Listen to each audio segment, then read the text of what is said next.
Yo, what's up guys? It's NLG and I'm back again with the third episode of our local to global series. Today's episode will be main evented by Hot Sauce Tracy Williams going one-on-one with the debuting Tessa Blanchard. And oh, would you look at that? ACH just debuted in NXT. Lovely stuff. Shall we jump in the show? Let's jump into the show. So the show begins in front of 103 people. So we've got 13 extra people crammed into wherever we are. As in it felt that had a decent reaction from the crowd, but some subpar wrestling. Josh Briggs defeats Jake Something in 13-16 with the Maroon 5. At 27E there. Briggs with a 27, Something with a 24. I can't wait for these guys to start popping better ratings. No improvements, unfortunately, but a solid win there for Josh Briggs as he goes 3 wins, 0 losses here at NYC Dub. He then cuts a promo after the match claiming that he should be in the main event, not the opening fight. He's undefeated. No one has beaten him. Nobody can beat him. So why is he fighting in the opening match? Why is he not in the main event? He main evented against Chris Dickinson. He defeated Chris Dickinson. And now he's got to open up. He's the reason why there's more fans here than ever before. So why isn't he in the main event?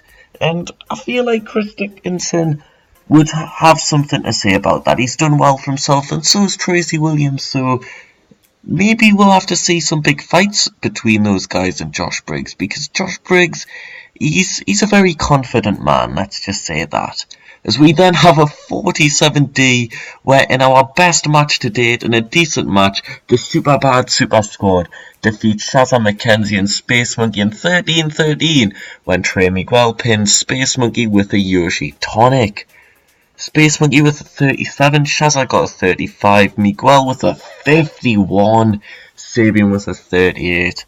What a night for Trey Miguel. What a start to the Super Bad Super Squad's tag team career, with a big victory there and a big performance from Trey Miguel. Oh God, what's happening to my speech?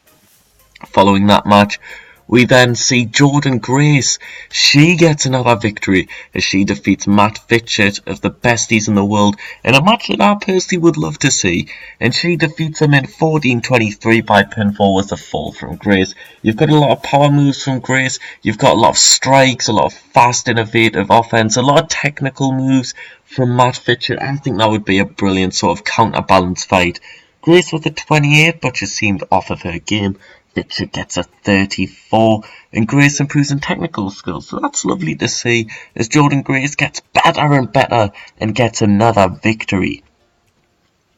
We then follow that up with a promo as out comes Orange Cassidy. Mr. Cassidy wasn't here last month, unfortunately, but the freshly squeezed man returns tonight, and he talks about his match with Chris Dickinson. He claims that he deserves better than the Dirty Daddy. And he's seen Dickinson in the locker rooms. He's had to smell him and oh, he's definitely dirty. But he isn't even a father. So why is he called the Dirty Daddy? He ain't no one's daddy. He certainly ain't Orange Cassidy's daddy.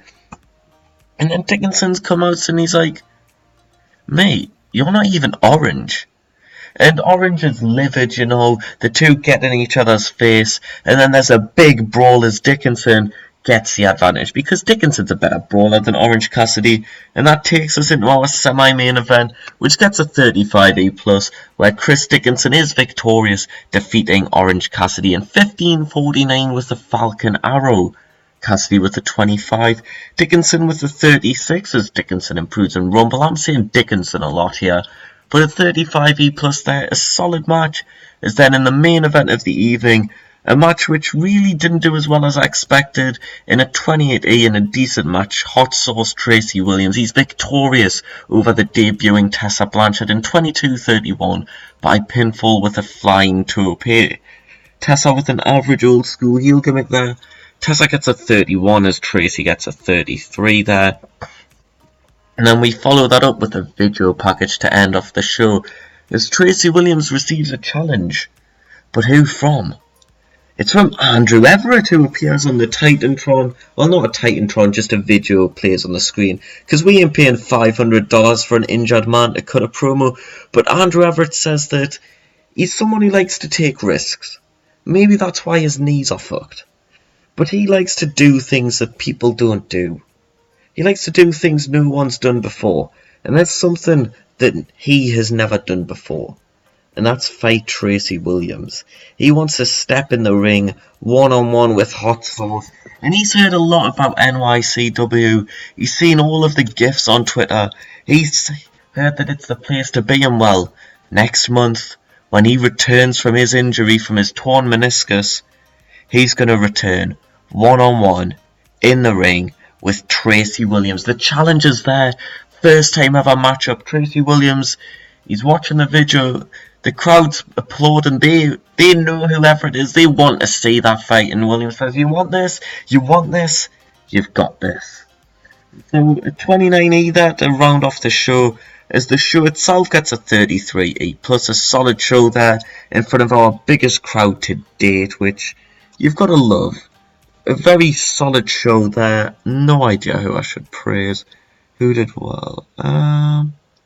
Shazza did decent, didn't she?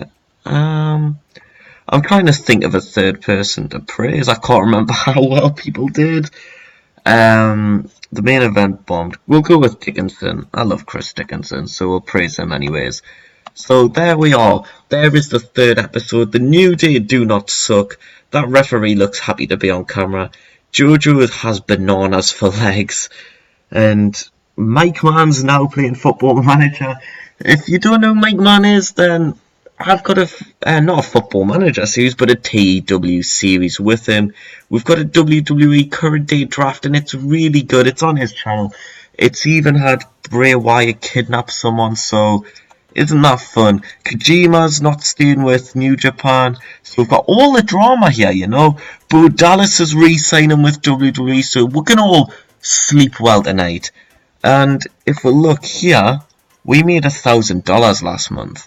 So I think we can spend a little bit more money, bring in a couple of higher up guys. We spent the exact same amount that we spent last month on workers, which is quite interesting there. If anybody cares.